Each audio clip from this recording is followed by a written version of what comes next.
মায়ের মাতৃত্ব ছিল করুণায় আপ্লুত।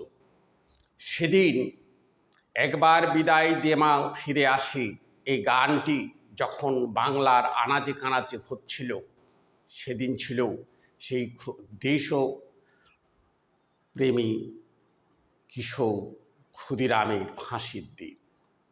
সেই গান গাইতে গাইতে এক কিশোরী পাশ দিয়ে যখন যাচ্ছিল, তখন মায়ের কানে সেই গান এসেছিল। মা সীমর স্ত্রীকে জিজ্ঞাসা করল, কি হয়েছে মা, এরকম করুণ গান গাচ্ছে কেন?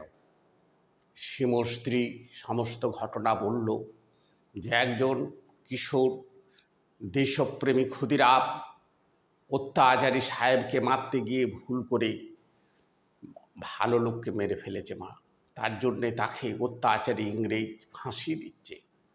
তখন মা সজল চক্ষে বললেন, সে কি গা, আমার নরেন যদি থাকতো এক থাপ্পড় মেরে ওই কিশোরকে ফিরিয়ে এনে দিত। এই হলেন মা। মায়ের মধ্যে স্বদেশিকতাও ছিল। মা সত্যিই স্বদেশের প্রতীক ছিলেন। মায়ের নমস্কার। সবাই ভালো থাকবেন, সুস্থ থাকবেন।